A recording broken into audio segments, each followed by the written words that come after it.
This episode of Kevin Pollak's Chat Show is brought to you by the following great sponsors. Squarespace, the all-in-one platform that makes it fast and easy to create your own professional website or online portfolio. For a free trial and 10% off, go to squarespace.com and use or offer code Kevin. I went a little off the tracks there, Kenny. I got to stop drinking all this cough syrup. The chat show today is also sponsored by good friends over at Bonobos. Bonobos.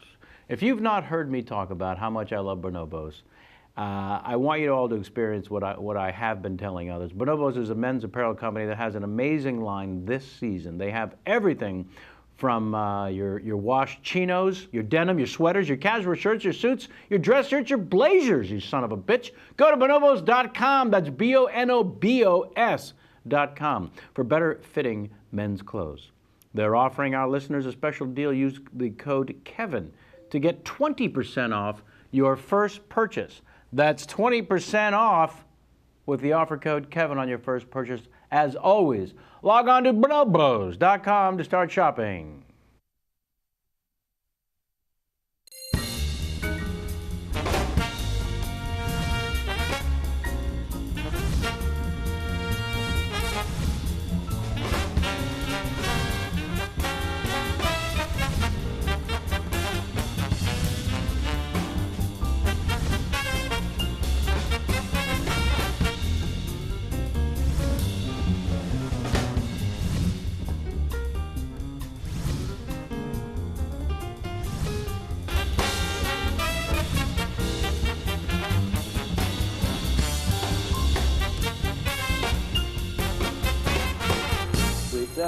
Welcome back, as always, to Kevin Pollak's Chat Show. Once again, here, even in the new year, I am Chat Show. Hey, Happy New Year, you sons of bitches. It's our first show of the 2014, and on one of the checks that I write the stipend to our crew to, I wrote 2013, and then had to turn the 3 into a 4. And let me tell you, it ain't easy.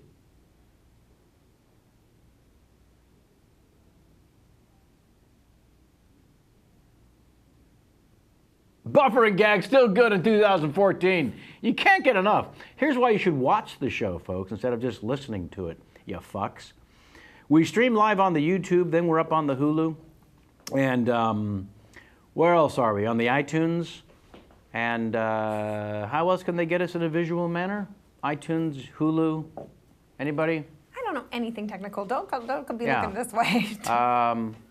Oh, if you ever go out to some of the Indian casinos, they have the show in smoke signals. We got recognized. Is that racist? We got recognized at the Would that be casino. racist? Do we think? When we went to Pachanga, I got recognized before you did. Yeah. The guy saw me from the chat show. We made a road trip. Kevin might be around. Yeah, Jamie and I made a road trip after. Didn't cough up any free drinks, tell you that much. Yeah, he did not throw any free drinks. Put too much vermouth in my martini. Yeah. But I still liked him anyway. I'm not sure why you're pointing at the camera. The camera, as if that that bartender whose name was Carl? I think it was Carlos? Brandon. I don't know. I want to Kenny? guess Brandon. Jimmy Bob? I'm going with Brandon. I'm going with Carlos. Oh no, Patrick. It was Patrick. Was it Patrick? Meanwhile, he's probably like, my name's David. The guy who took over for him was me. Carlos. Because we could not leave the bar. We spent the whole fucking time playing video poker and drinking. And though we did take a lovely dinner break, took a little road trip on Christmas Day to Pachanga to apologize for the genocide of the Native American by giving money to the Native American. Well, I jinxed myself by putting a $50 bill into the machine. You should know that this is bad luck to gamblers. You never gamble with a 50. No, it's bad luck. Nobody knows why. I'll tell you why. Because that Grant son of a bitch was a prick who hated gamblers. Oh, you're still there. Are you? How do you watch us? Write to us at kevinpollakchatshow.com. That's contact@kevinpollakchatshow.com. And let us know how you do the show. Maybe you listen to us on Earwolf. Our guest today has a little experience on the Earwolf. I comedically might have fallen in love with his shenanigans while listening to a particular show on the Earwolf. Sure, I'd seen him live. That's none of your fucking business. The comedic love affair indeed began because of the Earwolf. So check us out. We drop a new show Tuesdays. Let us know that's how you do the show. Contact@kevinpollakchatshow.com.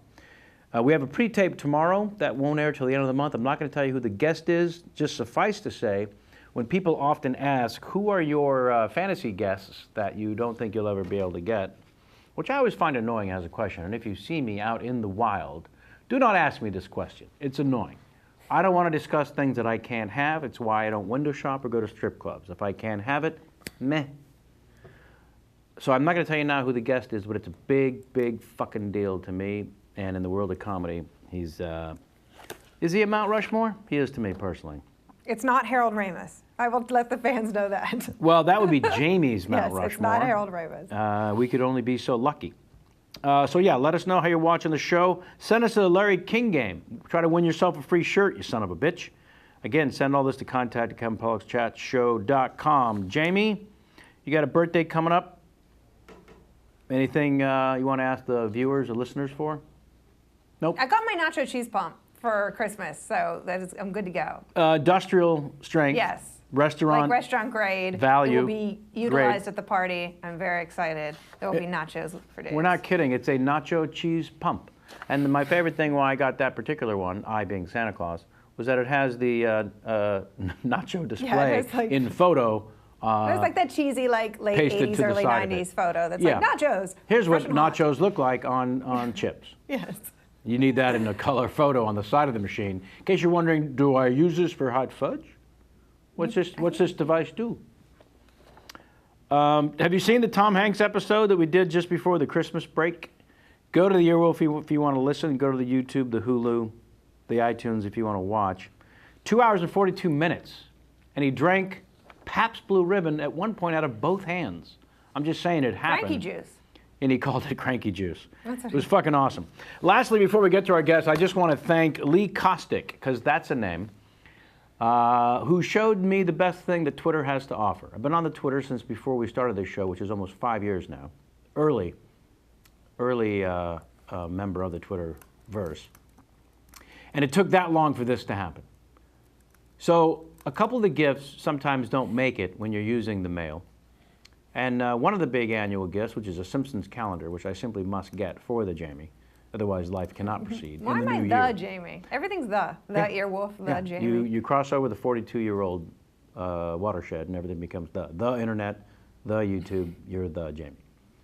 And the situation with the Twitter was, I get the tweet, "Hey, Kevin Pollak, my grandfather just received a Simpsons calendar that was addressed to you. We're in Virginia. Was this meant for you?" That's how I find out that the fucking wonderful company I bought this from, they should go fuck themselves, sent it to, and Kevin Pollak, nowhere near the name of the person it was sent to, Royce Kostick. His grandfather, or father's name. He's 84 years old, received a Simpsons calendar, and probably said, if I may misquote, "What the fuck is this?" A lot of fucks today. A lot of fucks. Coming from Well, it's the fuck show. Did I not say in the new year it'll be? It's just my mother's probably. Oh, I forgot Julia Kay watches with her bridge club. What? Because that's a Mr. thing. Hall. 1978. Are there still bridge clubs? Write to us at contact@KevinPollockChatShow.com. So thank you, Lee Kostick, for letting me know via Twitter, and then we DM'd and got the correct address, and he forwarded the calendars. I'm sending him a signed book. But here it is still, January 5th, and I have no Simpsons calendar, and I missed 5 days of celebrity birthdays so far. 5. I didn't say that this process was done, completed. I just simply said the guy reached out, when in fact he didn't have to. It could have been a story that ended there for him. So thank you, Lee, and thank you, Twitter, for being worth something. Born and raised in Pittsburgh, Pennsylvania, my guest today comes to us via the other side of town. Please welcome Mr. John Daly. Johnny. Hi. Hey, look at that. It's a nice coffee. Hey, thanks so much. It's a nice Americano. I've been enjoying it quite a bit. Thanks so much. Good. Thanks for having me on. Oh, please. Yeah. Long-time fan, first-time sitter? Yeah, likewise. All right. Likewise. Tell me about growing up in Pittsburgh, because you know we've got Jamie here and J-Mac on the outer. He's the one that researched your dossier. Yeah. That I have before me. Yeah. They're both from the Pittsburgh. Pittsburgh's great. It's a great town. Pittsburgh rules. It's great. Did you grow up giving a flying fuck about the teams? Yeah, I love the Pirates, the Penguins, and the Steelers. Yeah. Though when I was growing up, it was the Mark Malone Steelers. And Sure. it was we had a rough go, and so those games were slower. They got a lot better more recently, but it was the Pirates Killer Bees years. I was there for that. They never won the World Series, but they had Barry Bonds, Bobby Bonilla, Jay Bell, and a couple other people, and that was the Killer Bees years, so I experienced that. And then a couple Stanley Cups with Mario Lemieux. Hello. And, yeah, 192. Great stuff. Jamie might have Went waited. to some of those games. Did you? Very cool. Yeah. I was too young. I was like, You ended up waiting on him at the country club, though. yes, I worked at the Edgeworth Country Club, and he and Lynn Swan and Tom Barrasso were members. Tom Barrasso. Yeah. Nice. Yeah. Lynn Swan He's ran a for governor. Super sweet. Did he? Super sweet guy. Super sweet, and he signed my program at a Steelers game one time, and his S of his swan is a swan. He makes Stop a it. swan. Perfect. Was for it a kids. swan, though, the aluminum foil one you get at the restaurant? Or I was it wish. an actual swan? I wish he had given me a live swan, a bloody, injured swan. Yeah. By the way, how's the sound for Mr. Daly out there? Am I right? We've got the microphone a little jerry-rigged. That is to say the Germans in the 40s. Yeah, okay. We got the sounds good. Goddamn Jerry's. So otherwise, growing up there, what are we talking about? 18 years. Right. Did 18 years in Pittsburgh. Went to What kind of kid school. were you? What kind of kid were you in school? What kind of kid was I? I was really shy. I was shy, but I was always cracking jokes. I think I was funny and Yeah, I was got along bored. with everybody, kind of thing. Oh, you did? I think so. Yeah. I was yeah. bored to tears, so I was a bit of a smart ass constantly. I was a smart ass. I was a little bit of a smart ass, but I was not like a rebel. I would say I was Right. pretty. I wanted to be friends with everybody and conform. Right. I mean, some could say that your comedy these days Yeah. could be described with the word subversive. Yeah. Well, it's weirdo. Yeah. I don't think it's subversive. I'm not trying to hurt. I'm not trying to take anyone down. Well, I think some of your humor is geared towards proving that Nixon was a bad man. No, well, I mean, I think he's done a good job of that himself. So all you have to do is just say Nixon. You know, and it's, Right. Mad Magazine at all in your upbringing? Mad Magazine, See, yeah. now that's subversive to Yeah. me, right? Oh, yeah. Well, Come on. It's They become take- less and less so, but it's like Rolling Stone. You know, it's like back in the '60s, it was like kind of like an important thing, but now it's like, whoa. Well, Jamie what was are you kind doing? enough to get me the year end of the Mad, and they Oh, went yeah? after Congress pretty good, and Yeah. and Obama. So I think they're still. I guess it They depends only on who's publish writing 4 for it, issues but a year, though. What? Yeah. I used to get a monthly subscription. Yeah, they only publish so 4 did issues a I. year. My first one I remember was 1987. It was Michael That's Jackson, Bad, and it said Mad in the spray paint of Bad. And it had like the words of Michael Jackson's Bad, like as a parody about Michael Jackson looking real fucked up. Because that was the era where he really started. It was like, whoa, you're white. Yeah, that was a really, Whoa. yeah. And at that point, Weird Al was my hero. And Weird Al, I loved, and He sat in that seat. he did. I'm He's just the saying. best. Yeah, Yeah. We spent some time with Weird Al. Yeah, he was in my Sappity Tappity video for Funny or Die.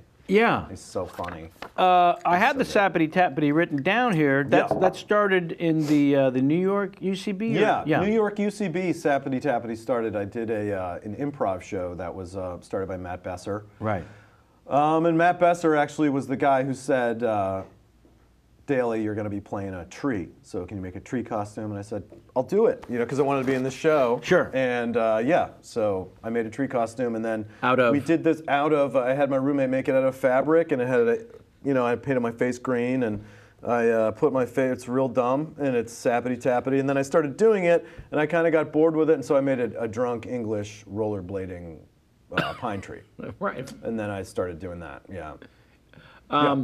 If I may, hopefully we don't have to play back the video or the audio, but I believe you said I had my roommate make it because your roommate was a costume designer? She was a costume designer, yeah. She's and she's a successful, not a costume designer anymore, but she owns a store called In God We Trust in Brooklyn and Manhattan, and Dear Lord. she's doing very well. How Shayna. convenient for you that you Shayna. had someone who could make this costume lickety-split. Yeah, it was perfect. It was a perfect combo. I waited tables with her, and she was an aspiring costume designer. And sometimes, New York just does that. Yeah. Well, you moved to New York with having studied the drama. Yes. In hopes of doing maybe some Shakespeare, hopefully some Broadway plays. I did a little Shakespeare when I was in New York. Yeah. Prior to that, of course, you were at an all-girls college, University of North Carolina School of the Arts. Yes, all girls, all ladies. It was fantastic. Right. I went to school with Brett Gelman. Hello. Who's Speaking great of on handsome ladies. Yeah, he was The original bearded lady, no? the original bearded lady, and he was also a little bit of luck in Yes. New York City. A little bit of luck, and yeah. So Nice. yeah, yeah. You guys so were roommates at the college? We were, yeah. Sophomore year, we were roommates. So, what kind of, just give me one or two little shenanigans from those days. Because one's imagination, if you know Brett or your humor these days, you want to know the early versions of it. Yeah, he was much more angry. What was he angry about? Everything? Brett, you know, he was. Because I think we both had some seething anger at that point. Uh-huh. And, his, you know, on the surface. But no, we had more than that. We had a blast in college. I don't remember a lot of it. One time we went to a quarry to go swimming that everyone told us was cool, and with some other guys, and we jumped in a quarry, and there was a boat in the quarry with a guy in it, and he started his boat as soon as we jumped in, and we didn't think anything was going to happen, and we got back up and we're about to jump in this quarry, like the 40-foot drop into it was super beautiful and everything, and this guy walks up to us, and he's super Southern North Carolina dude, and he's like, "What?" With a 45 trained on it. "What the hell you think y'all doing? What the hell you think y'all doing?" And he's very threatening, and we get down on the ground with our hands on our, behind our, just four college kids. And then he's like, "Y'all wait here. I'm gonna get the police. We'll see what they think." And we thought we were gonna get killed, or whatever. Some backwoods shit was gonna go down. We were in North Carolina. And we were like art school kids, like totally like, hey, like the worst possible thing to happen. And so they went back, got the cops, and the cops showed me and Brett a binder full of pictures of dead bodies of victims of the quarry. And they were like, Who had jumped in like who you? had jumped in, or they were like, "See this guy? He got drunk. Thought he'd have some fun, get drunk by himself. Look at him now." Like swollen corpses with their faces caved in and all. What that happens stuff. when you jump in this quarry? It's no, it was really fun because we knew where to go. But if you don't, you get hit by there's Rocks. like a bunch of cars down there and other horrible things. And, Jesus. So Anyway. so that's one anecdote from college I remember. You had jumped in once already before the guy came up with his We boat? jumped in and it was great. You jump in off a huge cliff and then you walk up the spiral thing of the quarry. And then, people had told you, be careful because certain parts there might be some... No, it was probably a thing where it was really actually cool to do the quarry in the 80s or something like that. But now there were giant signs like no trespassing signs that we were just like, oh, this is still cool, right? And we were super messed up. What did you know? You're 19, 20 years old. Yeah, What do you know from anything? And then they told our dean of students and he was like, yeah, they're actor kids. And, and Brett's a little angry. Yeah, a little angry. I don't know. Listen, he was. Now he's super chill and mellow. Yeah, he is, which is the only version that I've met and have seen around, as it were. Couldn't be more chill and mellow. That's why I'm sort of laughing, because the idea of him being an angry young man is sort of comical. But hilarious, always hilarious. Oh my goodness, yes. But definitely, yeah. So did you guys sort of decide you were going to try some improv together at that point? Because I know, I started again, doing... according to the dossier, if I may, ages 16, University of Pitt had an improv Friday nights. Oh yeah, thing. Interesting. That's I did Friday night improvs in Pittsburgh when I was 16, 17. I started to do that. And, at the University of the Pittsburgh. At Pitt, it was at a basement, not in any formal way. It was these Pitt students, Lou Stein, Ben Mayer, and Eric, and a couple other guys.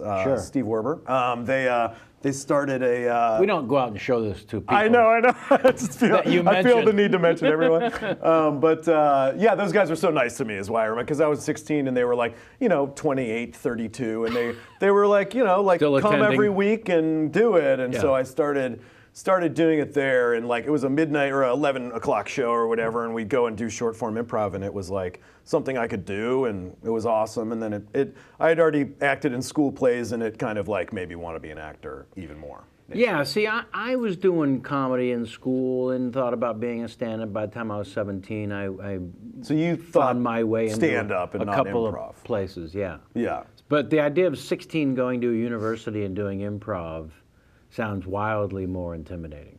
It was intimidating, but it was intimidating. I had to go to it twice before I got up, but it was all audience volunteers. So there were a lot of people going up that I could point to and go, that guy's retarded. I can do better than that. I can definitely do better than like, there's some real, think about 11 o'clock at Friday night short form improv. Like, think of the people who come to that. So there's always like one dude who's like, "Urgh," and then everybody's like, oh God. And it's like, all right, Eric, come on, do the scene. And he's like, hello, like the worst. So I was like, I know that at least I can be better than that guy. And so it was a little bit. Yeah, that helps inspire whatever you have at 16. Exactly, yeah. But the thought of going off to the all-girls school, again, University of North Carolina School of the Arts. Right. The idea was to seriously study drama. Seriously study drama, which even though you had done improv. Yes. Got the bug, I'm guessing. Yes. Because once you feel that high, even more so than stand-up. Right. And done school play. I did my sophomore year school play, and I got the lead in the play. What? And that was also a thing that was like, hey, maybe you should do this. And this wasn't Godspell? No, it was a really terrible play. I rather would have done Godspell. A great play that 16-year-old kid should never do. The Crucible. The Crucible. I played John Proctor, that Daniel Day-Lewis played in the movie, which is completely retarded and insane, and really. What 16-year-old should not be doing John Proctor?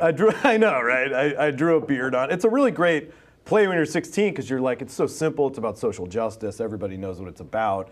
But it's such a complicated. Yeah, obviously, you shouldn't be doing that. But yeah, they did Crucible at my school too. Right. Right. And then after that, they did the Mousetrap, and I was in the Mousetrap. Well, at least the Mousetrap, that's more accessible. Some fun to be had. Yeah. Right. And the musicals we did were actually pretty. We did West Side Story, and then we did Big River. Sure. Which is pretty, it's good for high school. And then we did a terrible one called Once on This Island. What the hell is that? It's a terrible musical that is, I think the people who wrote it did some actually very good musicals, but it's like faux Caribbean, like, Once on this island, really. So hey, man, like, and we're like, Did you have to create a... I did an island accent. Did you? Yeah, I was like the crab in The Little Mermaid or whatever. Well, if one is... Oh, is that it? Yeah, for real. The name of that crab, of course, is... Sebastian. Sebastian, yeah. Under the sea. Yes. Yeah. Well, if one is familiar at all with your work, it involves a great deal of character. Yes, do a lot of characters. So who were some of the early characters that might have survived all these years later? That I started... Were there any from the very early days of UCB that survived? Yeah, doing Bill Cosby. I did one... Bukowski? Bill Cosby, Bukowski, and that originated from me doing a stage bit that was Bill Cosby's reaction to 9/11. So I did that in my one-man show. Sure. And it was like talking about the family witnessing 9/11, like the Cosby kids and all that stuff. And I did Sabbity Tabbity as well at an early version of that on stage. But then Bill Cosby, me doing Bill Cosby, I just wanted to do Bill Cosby but make it dirty, and I thought that was really funny. But then I was like, this is weird, so I made it Bill Cosby Bukowski, which I heard, I think, at a party. I was like, Bill Cosby Bukowski, and somebody said it, and I was like, I should just do that pun as a character or something like that, because I already do Bill Cosby. Right. Something like that, yeah. How soon after 9/11 were you doing Bill Cosby talking about 2002, I'd say. Yeah. Okay. Yeah, I mean, it was probably not a good thing to do. But had you waited an entire year? I think I waited an entire year. You couldn't smell the rubber anymore.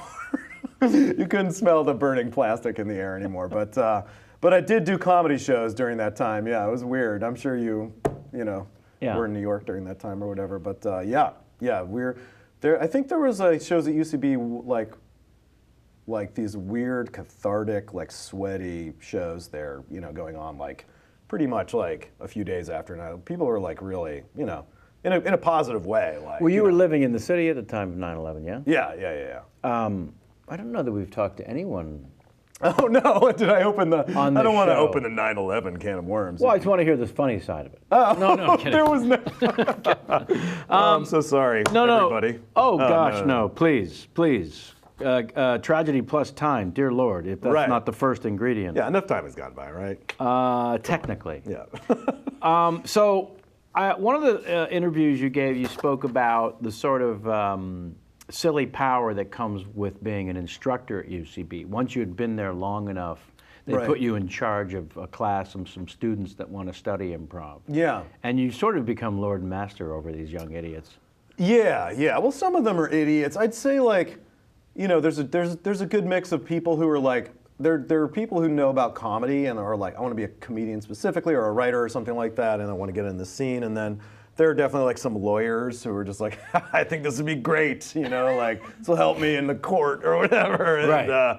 You know, but I loved it. I love teaching, and I love the mind frame that it puts you in. I think like the most, like it really like forces you to use language in a certain way or whatever, and like really like, but.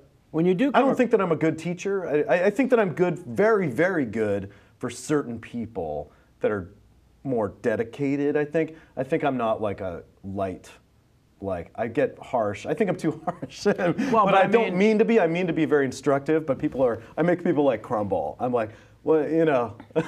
like after an improv, instead of... Yeah, but I'm trying to be like, you're good, like look what you did. You did something good, but then what were you doing there? And it's like, oh God, you know, I think that I failed to realize very much, like, when people start improv, a lot of them, they're so raw and Right. so, like, Yeah.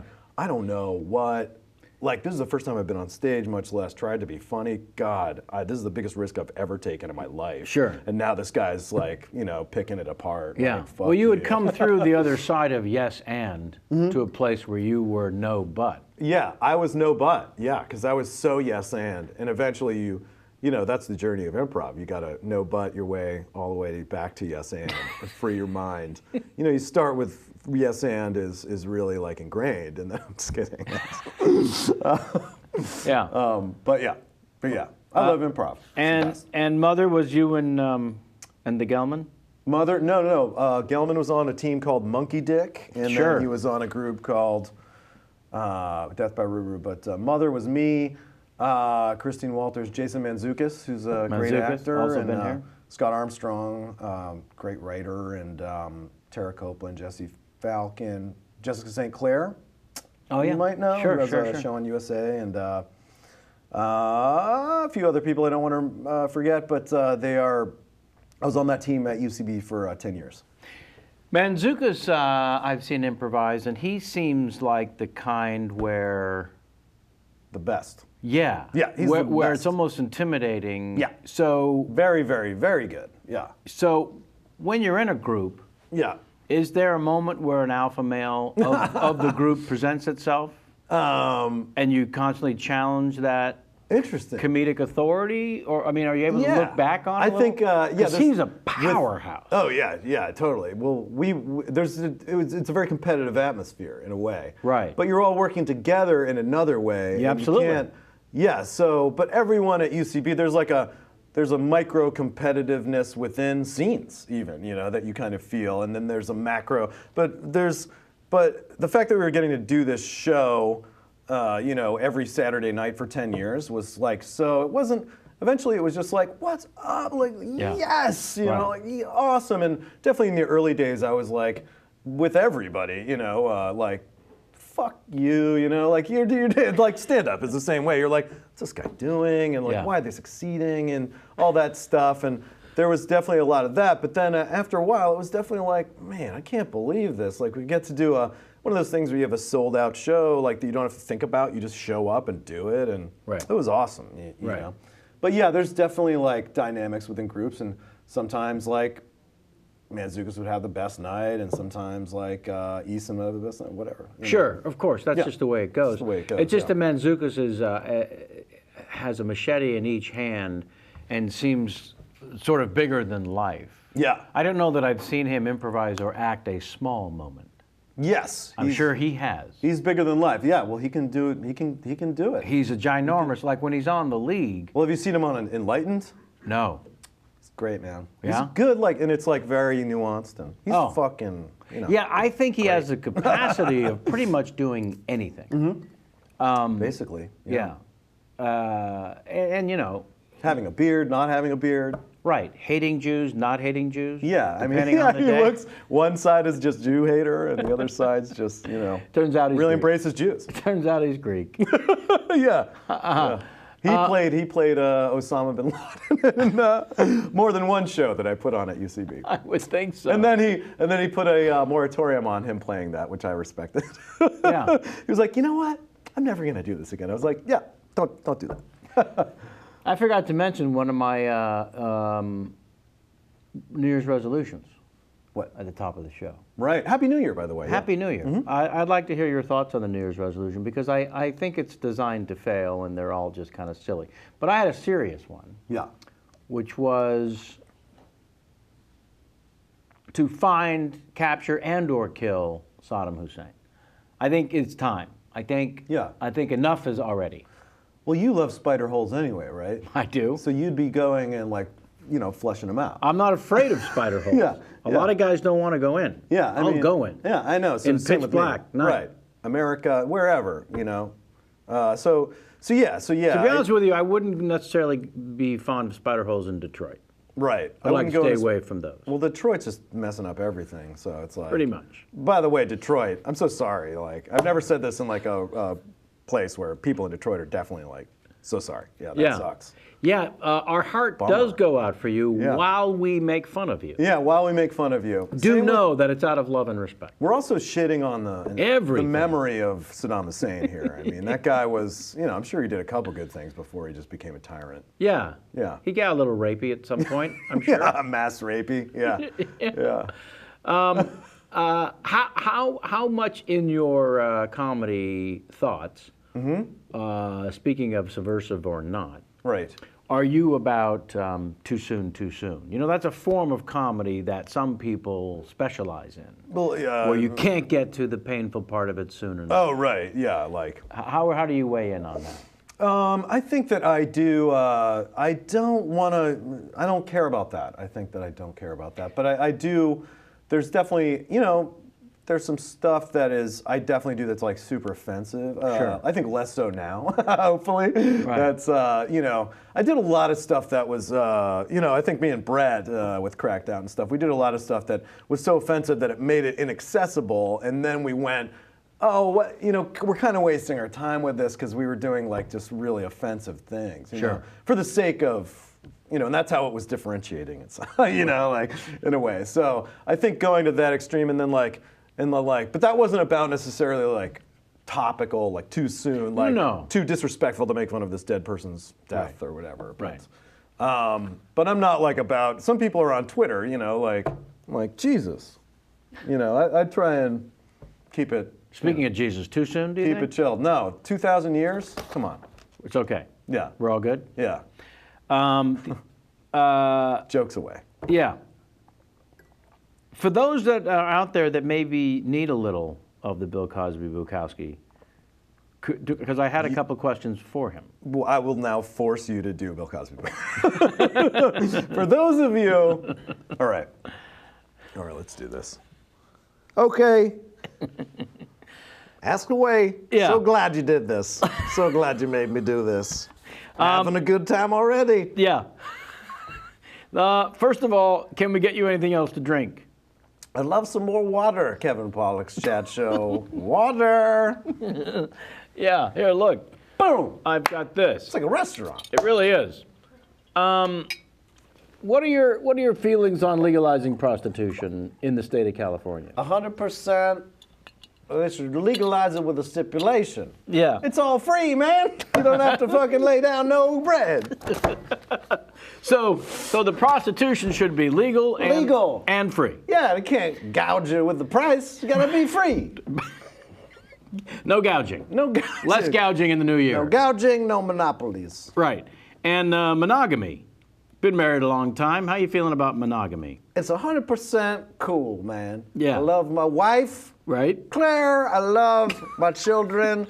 You know, when it comes to fucking other girls, I do that constantly. So monogamy is all relative, you know? Like, I define words by what they mean for me. Yeah, in the moment. Are you an in the moment kind of guy? Well, I'm just a subjective person, and subjective words mean what they mean to me. That's how I define myself in relation to everything. Like the word cuckoo feathers. Cuckoo feathers. Sure, okay. Yeah, why not? That sounds sexy and funny at the same time. Okay. Kind of like me. All right. Thank you for that. Okay, sure. Sorry for the pressure. Thank God that's over. Oh, man. You know, I've been doing impersonations for 30 years. I do know the wonderment and magic of, hey, do this. I know. But Shatner, hey, how's it going? Hey, okay, guys. I'm at dinner. I know, and I got into sort of a knee-jerk reaction to shit like that. They would say, do Shatner, and I would say, Of course. Can't believe you said that. Yeah. And then I would just let it go. So, all right, I gave him enough. In a world where being asked to be on someone's podcast is the new jury duty in Los Angeles. Yeah, well, not this one. What's the state of Rafflecast? Oh, Rafflecast is, it's in stasis, I would say. I started it, and I did it for a while, and then I stopped it, and hopefully it'll come back. I don't know. You had fun, though. I had fun. It ended up being a thing that I ate up everything that I was trying to do. It just, like, ate up so much time, and I would think of it as something that would take an hour, because it was usually an hour, and then I would be like, oh, no, I'm editing this. And I just spent like 30 hours doing this stupid thing, and I'm really proud of it. But I really like the building the track thing. I was doing a thing called building the track with musicians, where we'd be in the studio together and we'd build a track. We'd make a song live, and the last thing in the podcast was that song produced live by my friend Cyrus, and that was really fun. I really enjoyed that. But yeah, like making the Garrison Keillor pieces. It was time consuming, yeah. People should go to theearwolf.com to get yourself some Rafflecast. Earwolf.com. Check out Garrison Keillor too. For fuck's sake. I can't say enough about that. I was listening to Garrison Keillor on the way here, and I actually laughed out loud at one of the sketches. It was pretty funny. Yeah. I was obsessed with Garrison Keillor when I was a child. Do tell. And I was so obsessed with him, and he was very comforting to me, but also I was obsessed with the way that he made a show, and it was like this vestige of the past, and so I begged my parents to take me to Garrison Keillor. I was like, for my birthday, I wanted Garrison Keillor. They took me twice. What? To Garrison Keillor in Pittsburgh at the Syria Mosque, and the Syria Mosque. Syria Mosque was the place to go to weird. It was like the town hall of Pittsburgh. Jamie, you're familiar with the Syria Mosque? Pittsburgh Syria Mosque. Yeah, it was like a Shriners thing or something like. Holy crap! Yeah. How old were you and how did you get even turned on to Garrison Keillor at a young age? My parents listened to NPR. I'd be in the back of the station wagon, and they'd put it on, and Garrison Keillor's just like your dad. Storytelling. Yeah, he's like fantastic. Like Wobblegone, and I got into that, and my parents loved it. So I was just like, I got into Bill Cosby too when I was 7 years old. I started buying Bill Cosby, or getting my parents Bill Cosby. I just liked to comedy, and I thought Garrison Keillor was the best. Yeah. Eddie Murphy, literally Eddie Murphy, Bill Cosby, and Garrison Keillor. Well, that's the trifecta. It's the trifecta. It's also the three stages of man. Yeah. As it turns out. Yeah. It's important to diversify your portfolio. Yeah. At a very young age. And what year was it that you met and became lovers with Nick Kroll? What is the origin of this? Oh, Nick Kroll, I met in New York. Sure. We were doing, when I started to do stand-up we met 2004 or something like that, and we were both coming up in stand-up, and yeah. And Rafifi was the scene. Maybe you did Invite Them Up, Eugene Merman and Bobby Tisdale's show. Maybe, no. Probably not. Maybe not. But I love Eugene. Yeah. My God. Awesome. Yeah, he's the one I'm familiar with the most. He's the best. But that's what their scene that they were kind of the kings of. Yeah. It was. But for you, the transition from improv to stand-up, I mean, what even is the genesis of that? Because as you know, these are vastly different worlds. Right. Well, I started going to. I realized that I wanted to do, I was already doing sketch comedy and had a sketch group and with Brett, and then me and Brett started rapping and making records with Cracked Out, and that's how we transitioned to stand-up. Was we would do live stand-up shows and rap. Just the two of you. And do comedy rap songs basically, and so yeah, just the two of us, and we do that, and we did the whole like alt scene and everything like that, and did some comedy shows and did a couple music venues with that. And you must have had banter aside from the actual rapping. Yeah, and that was, and then we did midnight shows at UCB with Cracked Out that were very banter. Like at first we did sketches that were very written, and then we were like, oh, this is funnier when we just like banter. Yeah. And do the songs. Right. And so we started doing that, and that was very much like comedy grad school in a way, like and. Then we started coming to LA with Cracked Out and doing Comedy Death Ray, Comedy Bang Bang, and all that scene. And actually Scott Aukerman and BJ Porter hired us to come out and write for one of their Fox pilots, and we started doing writing jobs as a duo, me and Gelman. And that must have been exciting as hell. It was super exciting, yeah. Though we were very poor and, Yeah. Yeah. And, yeah, well, I think from doing that improv scene in New York where there's little to no money to be made per se, but I would think the thing with the Gelman, the rap stuff must have brought some interest. It brought interest, yes, but again, it was we were doing songs called, "Fucking Your Mom in the Ass." Sure. It's one of our big hits, and "Are You Ready to Get Fucked?" And it was just like really porn, and so it definitely like. Comedy people liked it. It was like, it was very comedy, or something like that. But I mean, lots of people liked it, but man, I could, it's rough. When I hear it now, I'm like, man, what were we thinking? And I think what we were thinking is like, at that point, we were like, there's no Lonely Island or anything. We were like, man, like two comedians rapping is potentially the lamest thing in the fucking world. What are we doing? And then in order to subvert that in our own minds and make it cool or something, we decided to make it so evil and ill that it had to be, at least it wasn't, at least it was something, know? So I think that was it. But then we made another record called Fleetwood Crack. And that was a little bit more accessible. We had a song called Bennigan's about Bennigan's and all this stuff. But it was really funny. I loved it. And but then now we're doing Crack Sabbath. Now we're doing a little bit more introspective, like trying to be real rappers. And we're kind of like, realize like we spent legitimately 5 years of our lives like rapping. Like we developed a skill, like why not use it? Yeah. So we're making this record, Crack Sabbath. It's all Black Sabbath based beats, guitar licks based beats and stuff, and our rhymes. So it'll be interesting. Yeah, it's not all, it's weird. You're done fucking people's mothers. Yeah. Is what you're saying. I think so. Yeah. Well, hopefully never. But hopefully never. No, please. Literally fucking people's That's what I meant though by subversive. That's kind of the thing. Okay, yeah. I would say more just like destructive.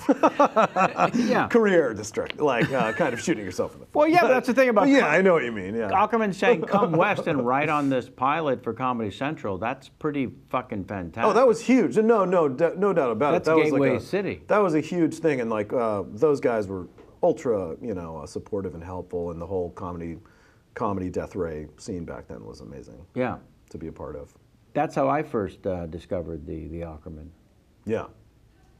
Doing stand-up at that show. The Saucerman? What are the various names you can think of? Cheeseburgerman? Hot Saucerman? Hot Saucerman. That's normal. Well, I love how Scottrick. PFT calls him a Scottrick. Whenever he's doing Andrew Lloyd. Snotgablesherman. Snotgablesherman. Right. We on the Pachanga Drive, I think, is when we were starting to listen to the best of the Christmas wrap-up. Is Pachanga on the West Coast? Is that? It's California-based Native American casino. Like Morongo or something like that. It is very much like the Morongo. It's larger. It's about 50 minutes shy of San Diego. Yeah. It's down there. Whacking it, jacking it. It's southeast a little, but... What's your game? We just played video poker at the bar. Oh, okay. We I were was so really lame. interested, and they have a whole bingo parlor. Yeah, they had a at giant the bingo room, Pachango, so we went as a but goof. you have to That's do it in, fun. But you Yeah, have that's to do what I it would in wanna do. sessions, and we like arrived too late for the afternoon session, and then the evening session was most of it was during our dinner. Yeah. We missed out. We went Yeah. kind of on a bingo goof Yeah, as totally. a road trip on And Christmas it was Day. exactly what you would expect. You had That sounds like ladies a in there great with, like, their- reason to go to someplace like that. We're actually going to play bingo. Yeah. Because gambling is not something I want to ever get into. It's yeah. You might enjoy it too much. I might enjoy it too much, but I don't think I would because I don't even think that I would like get addicted to it or something. Like I just every time I go, I'm like I just want to play blackjack, and then I'll hit the wrong time, and some guy gives me an awful look, and I'm like, fuck this. Like some guy just like side-eyed me, like, what the fuck are you doing? Like hey, I feel like I'm stink gonna guy. beat up or something. Like, but it's really just because I don't know the rules or care to learn them. Or care to learn them, I Yeah. think, is the most important part. Right, And everyone yeah. should have that right. No, I don't actually care. Yeah, I don't care about this, I think. Yeah. Yeah. That's right. People get really excited. Yeah. Yeah, I don't care. Yeah, no, you don't care. So we were listening to the year-end wrap-up of the Comedy Bing Bong. Yeah. And that's how we heard the cuckoo caper, cuckoo Quacker feathers. Featherbeak's cuckoo caper? Huh? Quacker Featherbeak's cuckoo caper? Oh, right. Yes. Right. Quacker Featherbeak's cuckoo caper. I Yeah. forgot about that. That was And that's really what led to, what was it, 92, 93, where were you? I had AIDS, but I did not get good grades in school. I was obsessed with the rap for a couple days. I mean, Yeah. Kenny listened to it at one We point. and would then I play got I'm it- sorry, stuck in my what head. rap are you talking about? It's you. It's me. This is you, Okay, on Comedy Bang Bang. the Peppermint. Yeah. Oh, the Peppermint. Okay, yeah. The Peppermint is Yeah. legendary. It's really, really great. I hope, Zach, anytime you want to do it again, Right. No, but the Peppermint is a podcast that's gonna be huge. It's me and Zach, Galifianakis, and we grew up with the Peppers music in our lives and in our hearts, and we kind of make up songs, and we just love it so much, and we got into from Freaky Styley to just Blood Sugar Sex Magic and all the records, their music is truly our aeroplane. Yes. Yeah. But you've also vacationed with Flea. I vacation with Flea. Yeah, Morongo. We do Morongo. We don't play bingo though. We just spa. Yeah. Yeah, we spa. Yeah, he's a real big. I spa picture guy. both of you with the cucumbers over your eyes. Yeah, he's a big cucumber guy. He wears Hair his- up in a towel. Yeah, absolutely. And just picture us both with Robes. cucumber eyes, towels in mud, Yeah. in mud up to our necks. Oh boy. Yeah. 2, please. And then we'll go to the Hard Rock, and he jams on bass, and I do comedy. I do comedy, and it's kind of like Seinfeld. Sure. Like, if you've seen that show, Ding. like it's yeah, I do a bit, and like once he feels like it's done, like it's a communication. It's very nice. He knows when it's done. Well, he's just show business from Yeah, start yeah. to finish. He's great. Sit there and comfortably while I do a little business, Yeah. if you wouldn't mind. Oh, yeah, of course, The perfect segue into our mid-rolls of our 2 sponsors today. Hey, kids. And scene. We've got Squarespace, the all-in-one platform that makes it fast and easy to create your own professional website or online portfolio, sponsoring today's episode of The Chat Show. For a free trial of Squarespace, 10% off, go to squarespace.com. Use the offer code Kevin. It's a new year, damn it. In case you've been sleeping. It's time for a fresh start and good intentions. It's time to clean up your act and get yourself organized. Who writes this copy? None of your business. It's 2014. Why not start with your website? It's time to get rolling, folks, with a real online presence. When I switched over from kevinpollak.net to kevinpollak.tv, where you can now find my shit, I use Squarespace. And I'm telling you, these guys are amazing. This isn't part of the copy. I'm going with the flow here and telling you from the heart that they kind of saved my ass a little bit because I didn't know what the hell I was doing. This platform allows you to complete creative control, back to copy now, without having to mess the HTML codes. All you have to do is use their drag and drop user interface to snap your website into the shape you want. Of course, because Squarespace is the perfect website hosting platform, if you do like using HTML codes, you can. Start your free trial with no credit card required And when you decide to sign up for Squarespace, make sure to use the offer code Kevin to get 10% off and to let them know we sent you. That's offer code Kevin to get 10% off Squarespace. Everything you need to create an exceptional website like kevinpollack.tv. See what I did?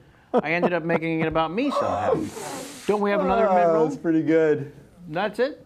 No second mid-roll? Seems like we had it. All right. People can go to the JohnDaly.com, can they not?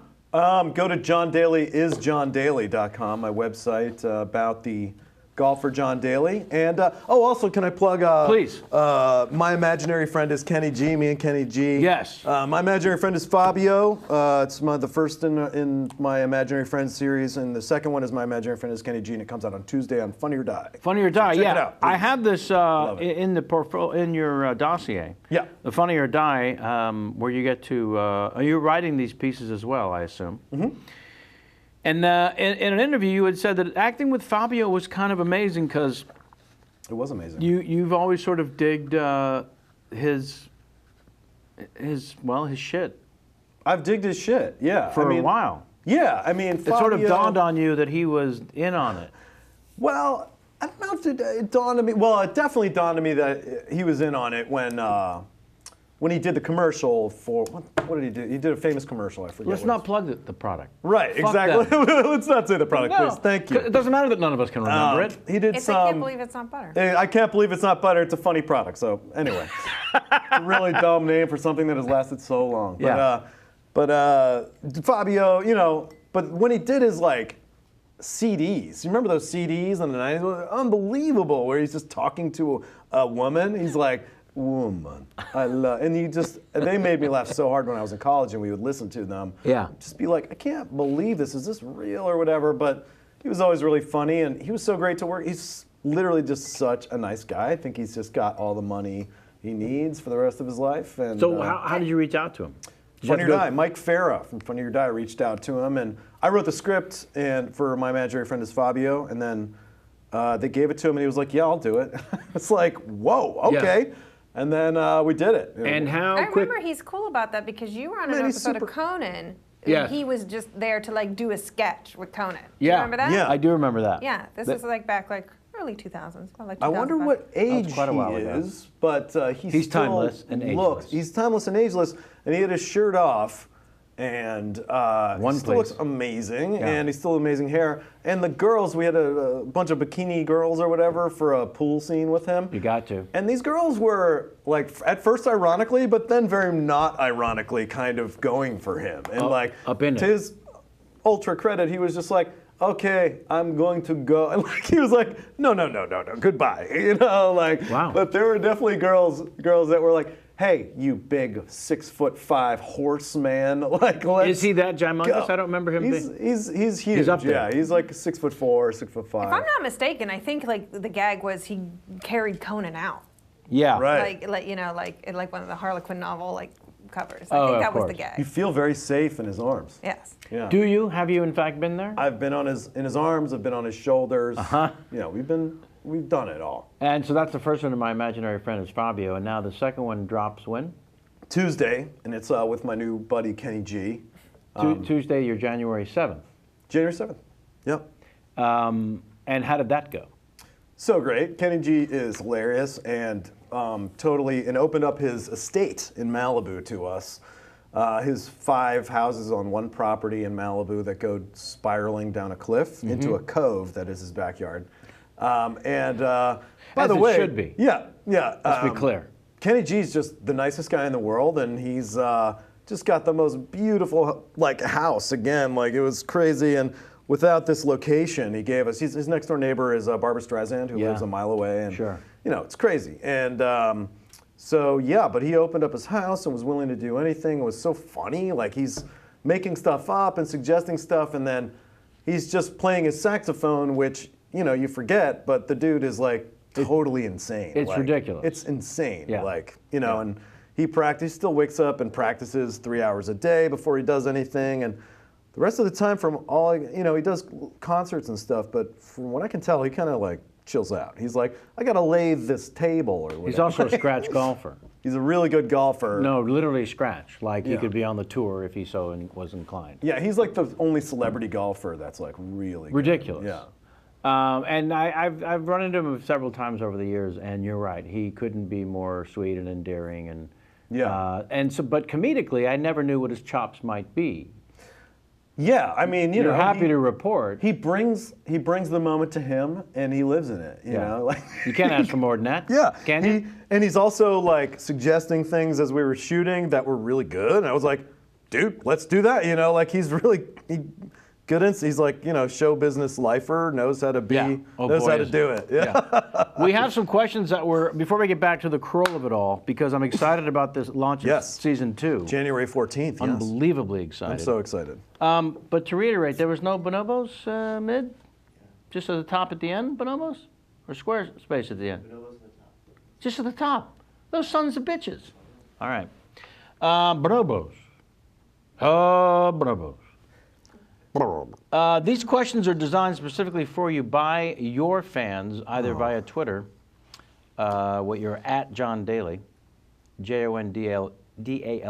JonDaly, yes. Or from the Facebook. This one comes. I got one as well. I wanted to read. Okay, good. Let's do this.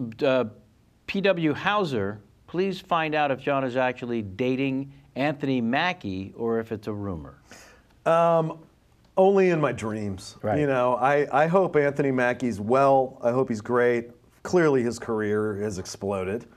And, you know, hopefully by the end of the 2014, I'm just honking down that guy's nuts. Getting it on. Yeah. Hopefully those chestnuts are way back in my throat. Sure. Yeah. If all is well. Yeah. Oh, yeah. Is there any actual life connection between the two of you? He went to North Carolina School of the Arts, I think. Is that the connection? Anthony Mackie. Yeah. Same time as you? Yeah, I think so. I think he was younger than me, but yeah, I think we were. We saw him on the Broadway with the Christopher Walken. He's the real deal. And Sam Rockwell in the Behanding in Spokane.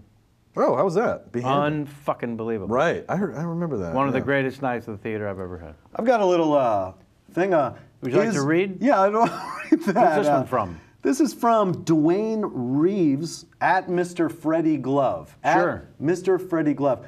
Is John Daly an ass-raping faggot? That's his question, and I'm going to say no. I'm going to say no. So, yeah, thanks so much for that. Question again? That made my early morning, by the way. Early morning. Yeah. 4:16 a.m.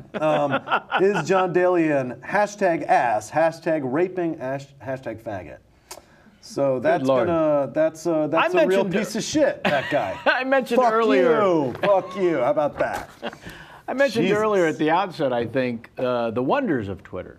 Yeah, and it's great. Possible positive things that it can bring into your life, like the Simpsons calendar that had simply gone away after being paid for, that's now coming our way. Was that Twitter messed that up somehow? That was tweeted at me that this guy had found in his father's mail. Well, that's its ultimate purpose. At its best. Yeah. People reaching out and connecting and helping one another. Organizing somehow. Revolutions, all that stuff. Yeah. But then you can just get some guy ruining your day, or trying to ruin your day. But at 4:16 in the morning. Yeah.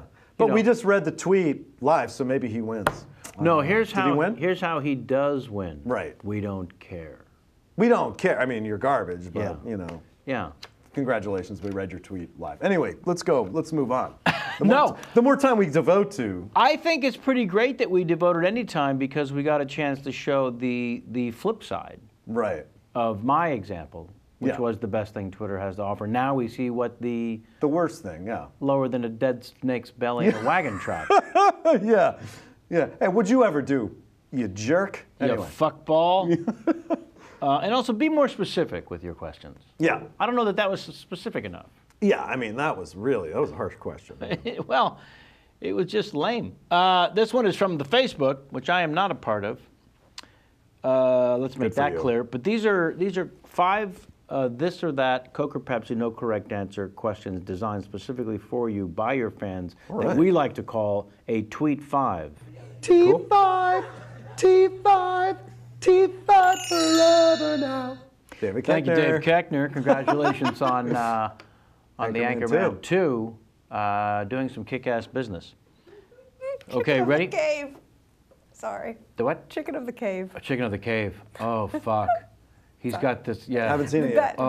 Bats in the chicken of the cave. He's got this fast food restaurant. Anchorman. When they find him, when they round up the group together again. Okay, No 5 spoilers. questions, this or that, Coke or Pepsi, no correct answer. Here we go. Rush or the Grateful Dead? Rush. Snooki or the Situation? Situation. Or the LL Cool J or Ice-T? Ice-T. Different Strokes or the Jeffersons? Different Strokes. Monty Python or SNL? Monty Python. You got 4 out of 5. Oh, great. Yeah. Cool. Nice Oh, job. so I was being judged. Okay, No. cool. What one did I miss? You made that up. Okay, great. Yeah. Good. There's no actual Oh, way God. there's no way to fuck that up. But it's very satisfying to get graded for some reason. I wanted a, oh, great. Oh, Yeah. fuck yeah, man. Yeah. You got another coffee if you wanted Totally it. subjectively right. Yeah, exactly. More water, more coffee, anything? No, I think I'm good. Yeah. Okay, we've got more if you need it. So talk to me. You were at the concept, the construction of the Kroll Show, or no? Because it says in the dossier co-created by and Oh, right. No, I'm not. I don't think I'm a creator. No, but I was. I'm a co-EP. yeah, A co-executive producer. So they came to co-executive- Kroll and said, "We want to do a show. We want you to be on," and he came to you and said, "I want you to do this with me." Yes, exactly. Okay. Yeah, we had been making internet videos. We made with Jonathan Kreisel, who is an amazing director, and we made Rich Dicks, and then we made Ed Hardy Boys. Ed Hardy Boys, we Bobby love. Bottle Service and Peter Paparazzo. Peter Paparazzo. And so we made, and then we made a couple like other things. We made Ed Hardy Boys 2 with Christian Audigier from Ed Hardy. Which we've seen and love. Yeah, Tom Sizemore and all our friends, and then we made a pilot for Rich Dicks for Comedy Central, which did not get picked up. And then we were like, okay, shit. And then Nick pitched his own sketch show, and then we ended up doing Rich Dicks and all of our stuff on it. Yeah. Yeah, Exactly. yeah. What was the, I'm hoping, marijuana-induced environment in which the concept for Rich Dicks was, in fact, found in the Petri dish?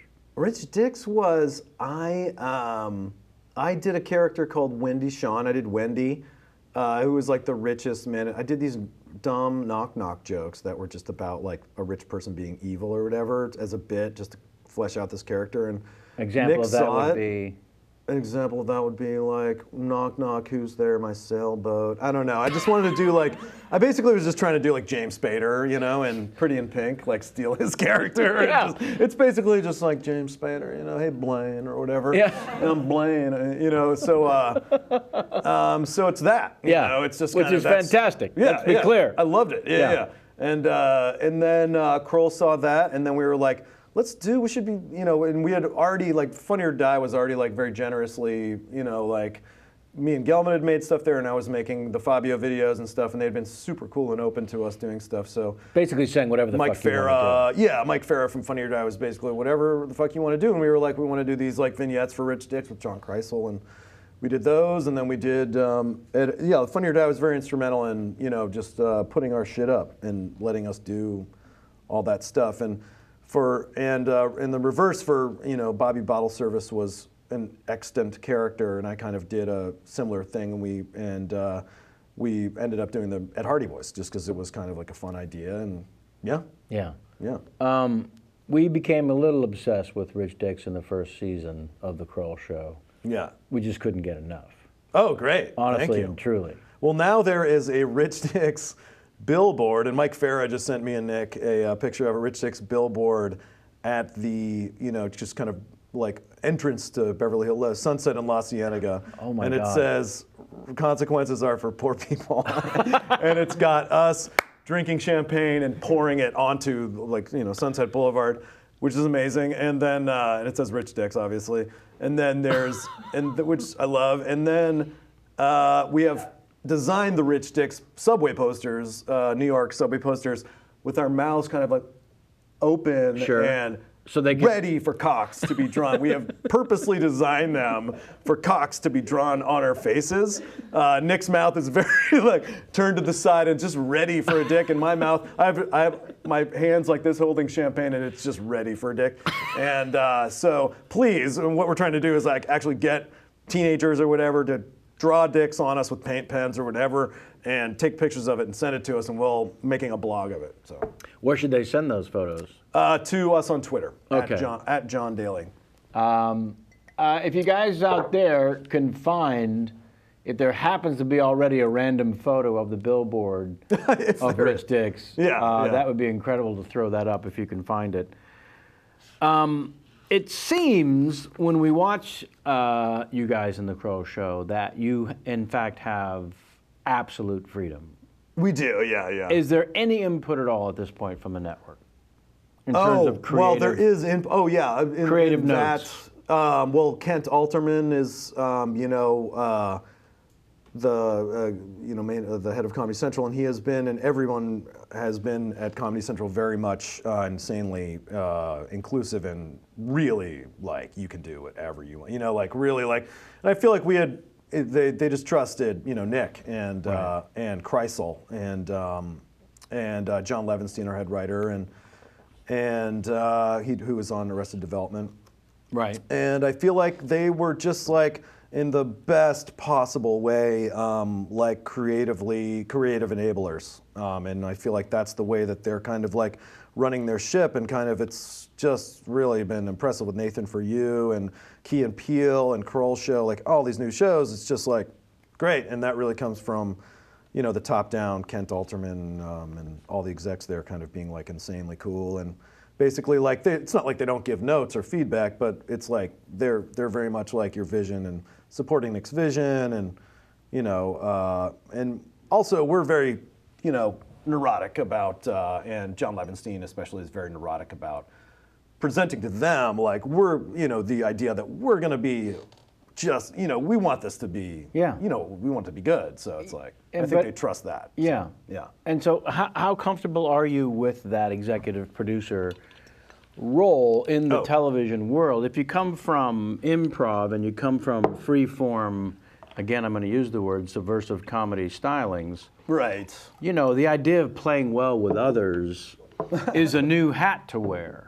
And you want Comedy Central to be incredibly involved and thrilled and give you freedom, but at the same time know that their money is being spent correctly and wisely. Yeah. And how are you with that responsibility? Because it can either be a conundrum, or it can be kind of a new awakening of, commerce is not the bad guy. It's okay to have a thriving career and make money. And oh God, yeah, of course. After starving as an improv. Oh yeah, well believe me, I'm grateful for everything that's happened with Kroll Show, and I fucking love it. So it's like a joy to be there from start to finish. Writing process is really fun, and our writers are always just like amazing, and always leave us to go to insanely high-paying jobs. Unfortunately, afterwards, hopefully they didn't.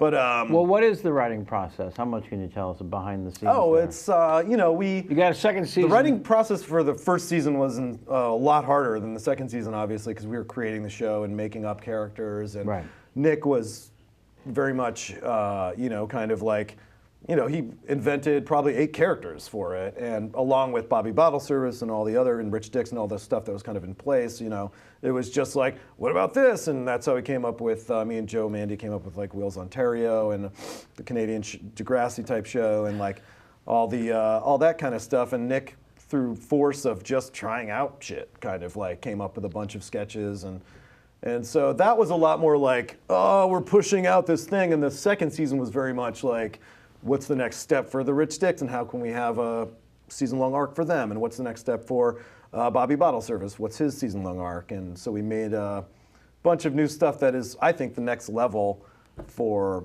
like all these characters. Yeah. We saw a billboard for Gigolo. Gigolo House is the Gigolo House. Is the new iteration of Ed Hardy Boys. Bobby Bottle Service and Jason Mantzoukas. is so funny as a Native American. We ironed out his hair, so now he has straight hair, and it looks pretty amazing. And he is Eagle Wing, I think is his name.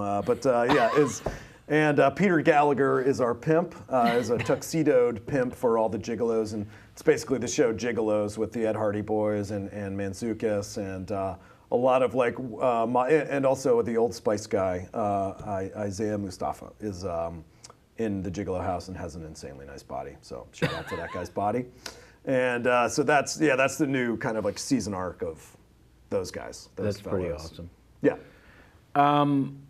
Also, we should, of course, talk about a very exciting new job of yours, working for the wonderful world of Amazon. Yes. In their new TV comedy series, Betas. We play character Hobbs. The research shows they made 8 comedy pilots, posted them all before selecting 2. Right. So what was that process like? You know, an actor has to go through pilot season. I did a very high-profile pilot season in the broadcast world in 2013, and boy, what a roller coaster fucking ride that is. Yeah. So Amazon is the new frontier. Was it similar to? In what ways was it similar? In what ways was it? To the Kroll Show? Yeah. Well, actually, to your experience in broadcast television. Yeah. Versus Amazon, which is obviously. Yeah. Oh, that experience has been unbelievable dream job. Like, you know, as a hired actor, I couldn't ask for more. And although your agents probably did ask for more. They did ask for more. Yeah. Thank God. Yeah, that was pilot season. You know, the very end of pilot season, I auditioned for that. And going into it, I think I was kind of like, Amazon, what's the deal? But it was, you know, produced by Michael London and Michael Lehman, and you know, Amazon. I had worked with Joe Lewis, who'd done our Rich Dicks pilot at Comedy Central, and was now had he? Yeah. Oh wow. And was now at Comedy Central, and I always loved that dude. So, yeah. And Kristen Zollner and Sarah Babineau, the other executives there I had known previously. So I kind of like knew that they were on the side of like doing full ideas, whatever, you know, like whether it's comedy or drama, like I knew that they would kind of like, and especially with the producers they had put in charge and everything, and the creators, and you know, it seemed like a script that was really good and was something that, and that's not why I did it. I just did it because they gave me it was pilot season, and I was like, oh God, I got this job that's like pretty good, man. Like, yeah. And who knows what the fuck's gonna come of Amazon TV at that point? Exactly. So I knew that they were doing, you know, like the right things. So, yeah. And if they it's gave gonna us, explode like Netflix, it could be absolutely gigantic. Exactly. Yeah. So yeah, you know, and as an actor, like they always gave me great material to work with, and were open to me improvising. I literally had meetings with the creators about my character's arc, you know, pretty rare like stuff, you know. They were like, so how do you feel about how your character, I was like, it's great, you know, like it was, but it was always very, very collaborative, and as much as being like a hired actor can be, I'm sure, you know, like, I'm sure you've worked with like, you know, different directors who were like, sometimes do whatever the fuck you want, and right. some guys are like, do this, you know, so. And how many episodes? 11. Right. And is it like a binge where they release them all at the same time? Oh yeah, now they're actually releasing them week by week. They released the first 3, right? And now it's week to week until it's all out, and then you can binge watch the whole series. Right. Yeah.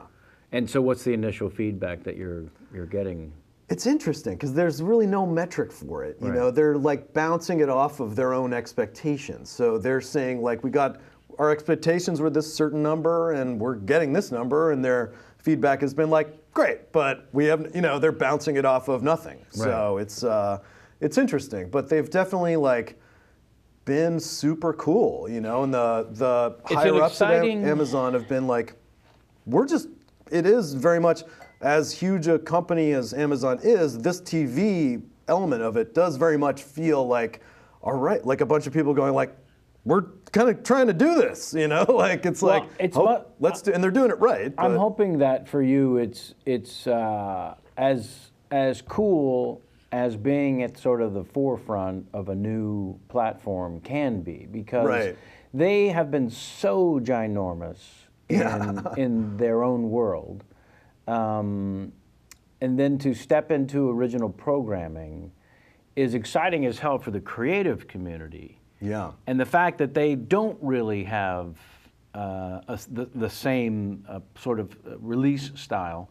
Well, you know, in the case of Netflix, they sort of follow the HBO thing, which is about selling subscriptions. Yeah. They're all about that. And maybe for Amazon, it's selling the Amazon Prime. Is that the only way to get it if you have Amazon Prime? It's selling Prime subscriptions, but at this point, like, they just want to, I think, I mean, eventually it will be a thing where Prime subscriptions come with it's just this, you know. Bundle. Bundle or whatever. And now it's a bundle too, I guess, but yeah, Jesus Christ. You're just adding content. Yeah, they're just adding content on, and they already have like a Netflix style. They have movies and stuff that you can access. They do. I got the Amazon Prime. I'm a big fan of the free delivery. Sure. 2-day delivery. Total company man.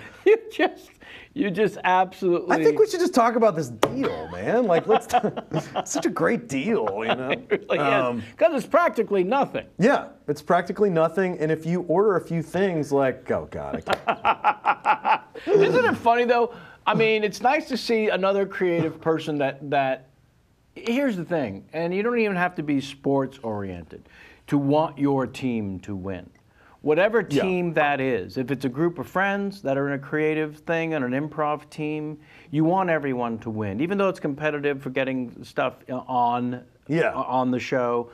If anyone's on your team, I assume, or tell me otherwise, you just want them to win. You want everybody involved. Oh, yeah. And when you get employed, like I just started up on this show called Mom, the Chuck Lorre thing. Awesome.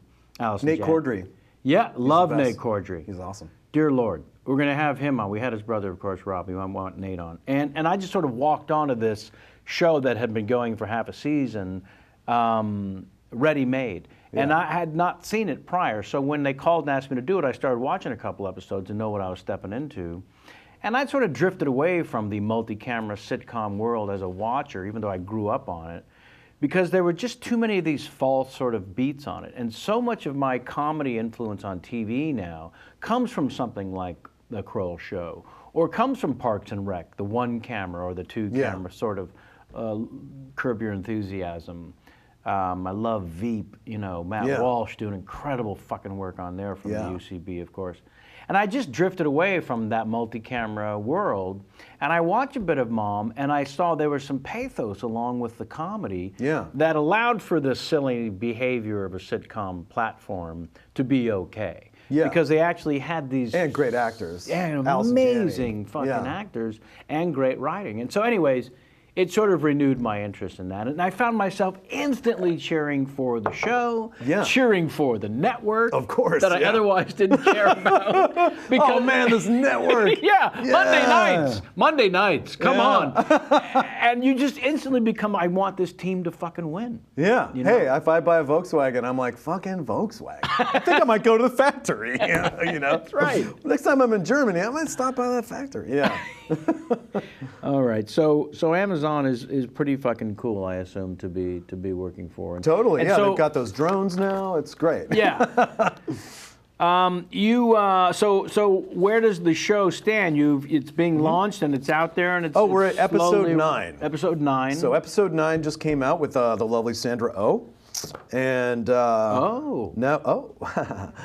Sandra Oh, who's the best? And there's 2 more. 10, 11. And when do you find out if there's more to be made? Oh my gosh. Knock on wood. I don't know.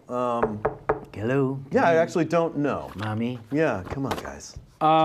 Somebody look that up for us when we might hear it. Now let's talk about the John Daly is John Daly, because we brushed on it. Okay. And I do want to allow a little bit of time for this. Oh, John Daly, if you're watching, by the way, hello, and I'm so sorry. Yeah, but I'm not sorry because I do love you and genuinely. Yeah, that's what I was reading about the thing, which I thought was pretty incredible that you sort of came at it from a comedic standpoint and found that the guy grip it and rip it and the way he sort of went about his world, ultimately you found kind of cool, and it wasn't really about making fun of this guy as much as it was having fun with what he's already done. Yeah, and the fact Yeah, so you shared a name. So initially, to give people an idea, the idea was to pull some of the traction from the Google search of his name. Yeah. Because I know when J-Mac put together the dossier, there's 16 of you motherfuckers out there. It literally came from me. Yeah, there's a bunch of John Dalys, and one of them, the most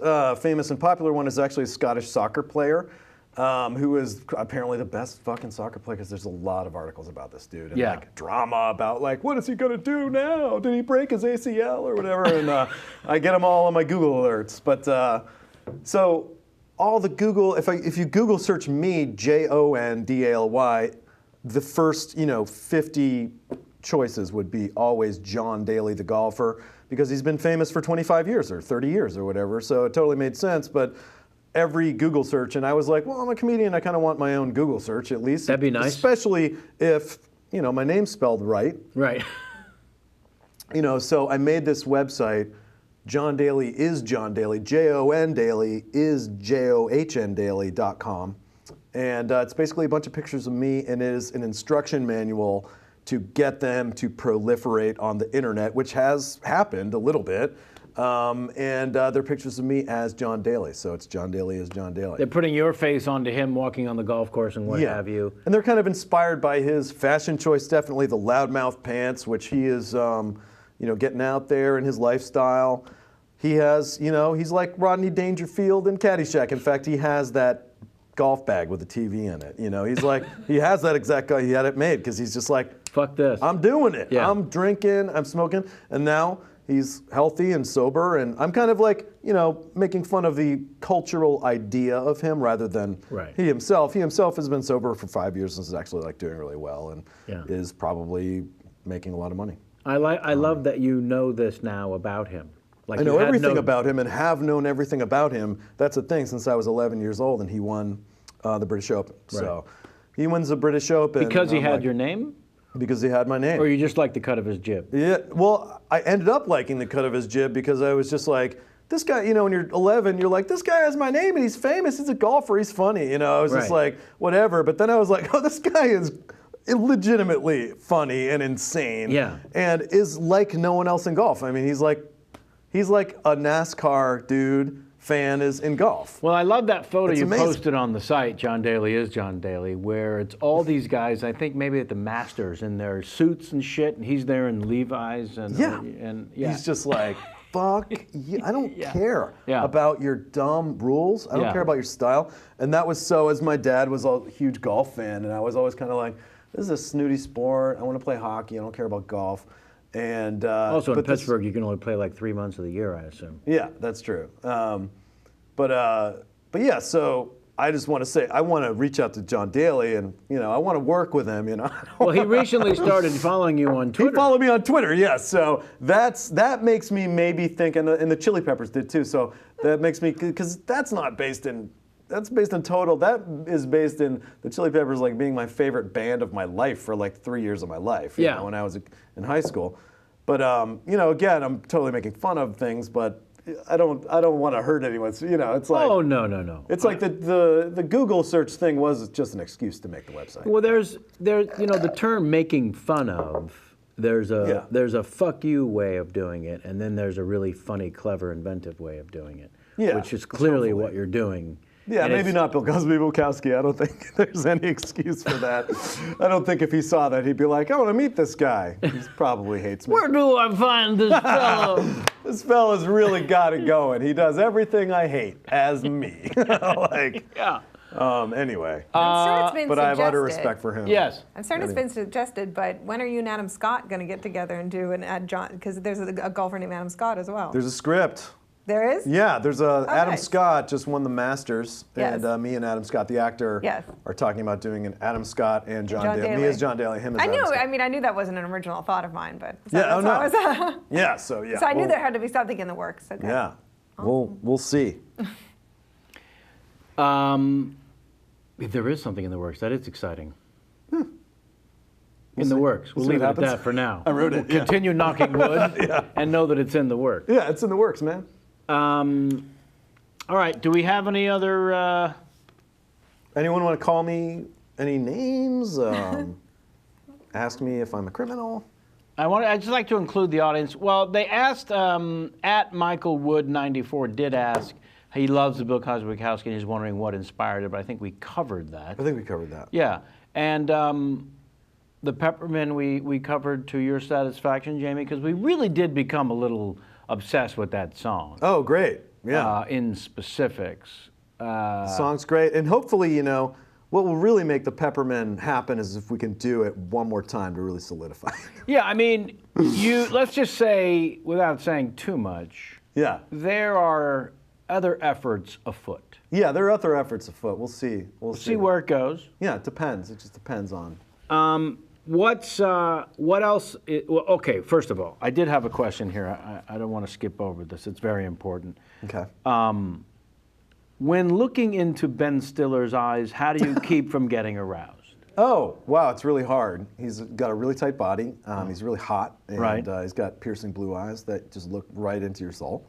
Well, that's just it. Those eyes do look into your soul. And while making the Walter Mitty Yeah. motion picture, Yeah. which you shot in Iceland, No.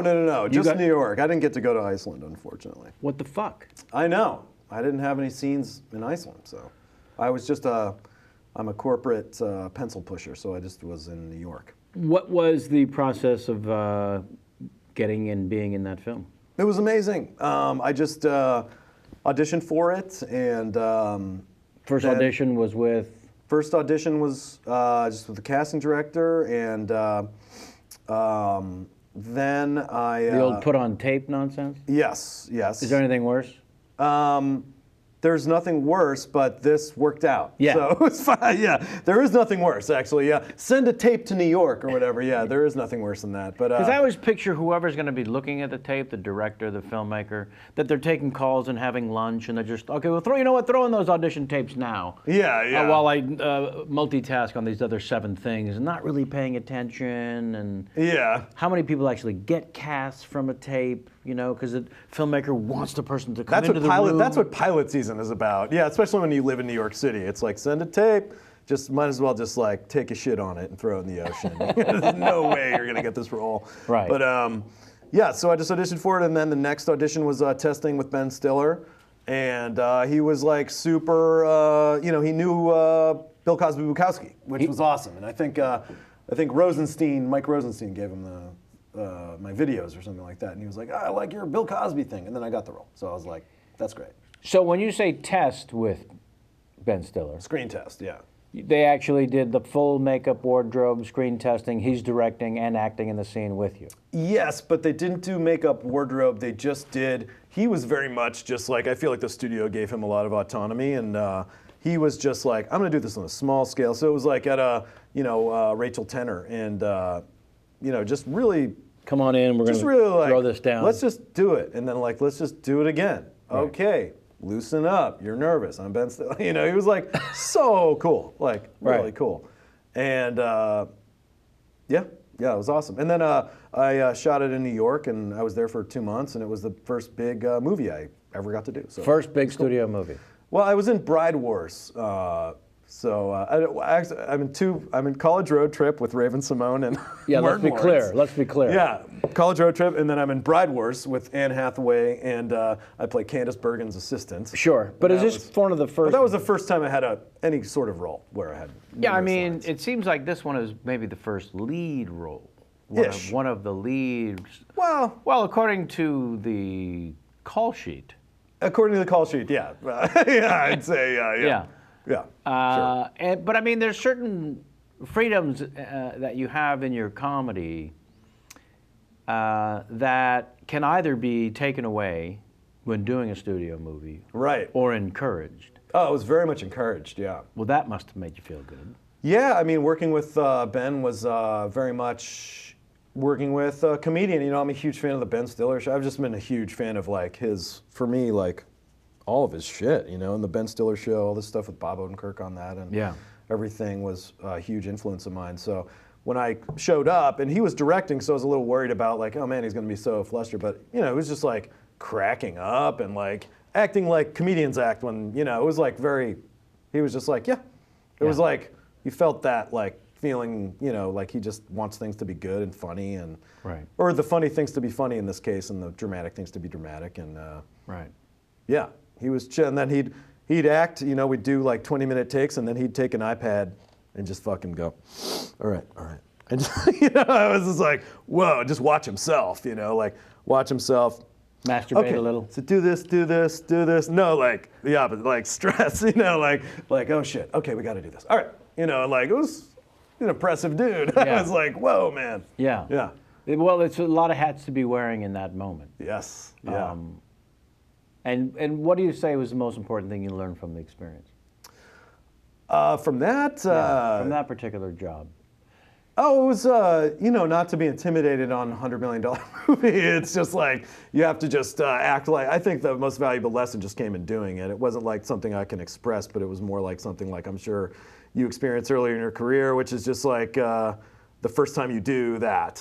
Sometimes you're made to going feel and being like I have to be like I am on stage, but, just transferring that and being like, if I don't fuck around and not be scared, I'm not doing my job right, Right. and like kind of like I have to wrap my mind around doing that in this situation, so it's that kind of like putting yourself into that situation is I think the learning of it, Right. being like I can't be, yeah, you just have to be confident and I don't know. Right. Like but well, at some point there's a sense that washes over you that it's going to be okay. Usually after Yeah. several takes. it's going to be okay, and Ben Stiller Ben Stiller wants you to do different things on Yeah. every take. He wants, Please he fuck wants a around. variety of things, and don't be afraid. And he was very much encouraging, and like, don't be afraid to, do whatever, do the lines, do whatever you want. Once we get the lines, do whatever you want, and we are going to figure this out together.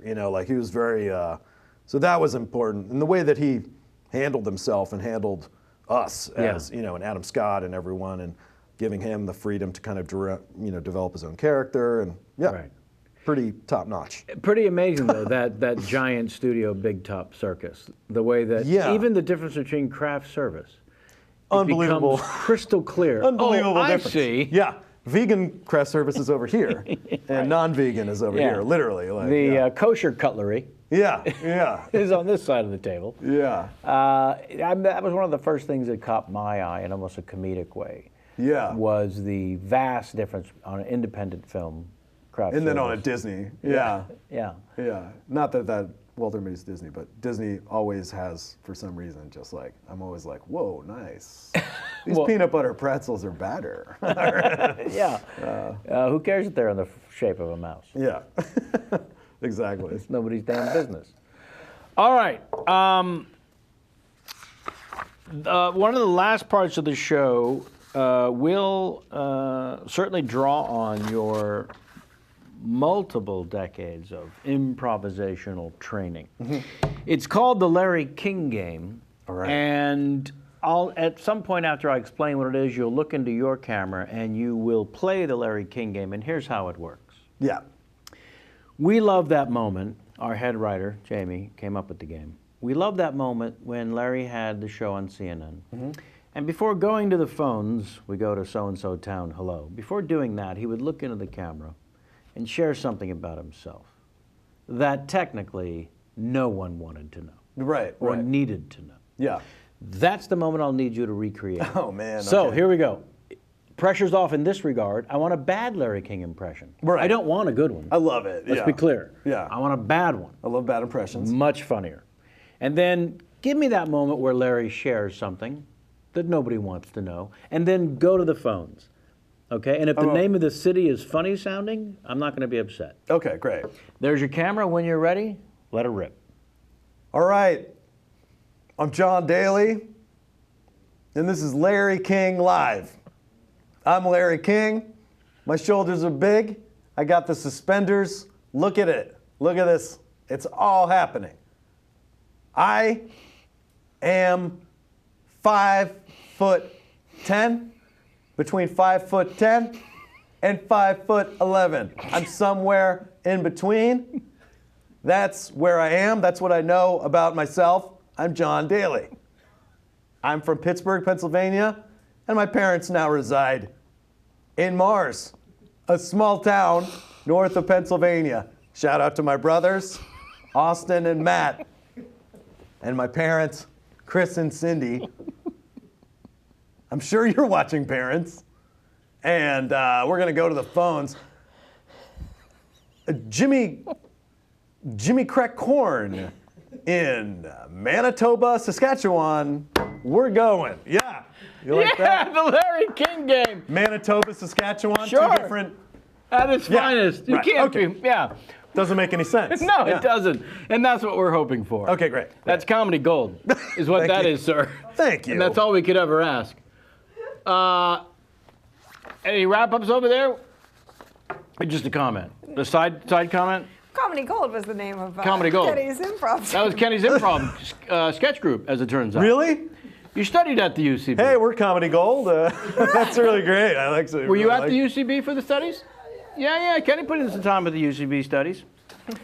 Okay, sit there uncomfortably once again while I wrap things up. I can't thank you enough, Oh, thanks Mr. so much. John Daly, Yeah, man, for thanks. sharing some time with us Thank you, today on guys. your Sunday. Yeah, of course. The new season of the Kroll Show debuts on January 14th. And go ahead and look up the betas on Amazon Prime. Mm-hmm. And, I also saw, because I was researching before this, somebody's going to be at Sketchfest. Sketchfest. oh, we're yeah. going to see you at Sketchfest up in the San Francisco, my hometown. What are you Right. going to be doing up there? Oh, awesome. I'm going to be doing Gelmania with Brett Gelman and then Jenny Slate and Friends. Oh, nice. Potentially set list. Look which up is the a great show. Oh, that is a great show. Yeah. Look up the dates on sfsketchfest.com maybe, or something like that. All right, thanks again, man. Thanks, man. We'll be up there. I'm going to moderate at the end of the festival an interview with the great Alan Arkin. We're going to sit Really? down and talk about his career and why it's so annoying that Captain Pollock decided to take over my soul. Oh, man. Did you steal his essence? I did. Oh, no. And Bulgers. Just to make it right. Yeah, of course. Thank you again. Thank you. All right. As it turns out, we've got an end of the show wrap up here with the fine folks at Squarespace. Now that the show's over, make sure to head over to squarespace.com to start your free trial with no credit card required. If you decide to sign up for Squarespace, make sure to use the offer code Kevin to get 10% off and to let them know we sent you. Thank you, squarespace.com. Dr. Chen, great to see you in the new year. We'll see you tomorrow at the big pre-tape with the very secret special guest that we're having. Jamie, I'll see you in the car. Josh and J-Mac and Samantha Ward, our very own makeup artist to the stars. Danielle Overland, our media maven. And who have I forgotten? Someone? I always do. Edie? The cat? Edie? You didn't even know you did a Simpsons quote. You're like, see you in the car. That was a Millhouse. We wrote that in Lisa's yearbook. See you in the car, Millhouse. I didn't know I did a Simpsons Yeah, quote. look at you. Thankfully, I was good for something. All right. Next week we have the editor from the film Gravity. If you're a crazy nutty fan of that film like I am, you may want to tune in live and join us on the YouTube Sunday 2 p.m. Pacific Standard Time here for January 12th with the wonderful editor of the film Gravity. I look forward to learning all that we can about him. And discovering a thing or two about Sandra Bullock's bottom. Going to get to the bottom of Sandra Bullock. Until then, and next time, and as always, get out of my face.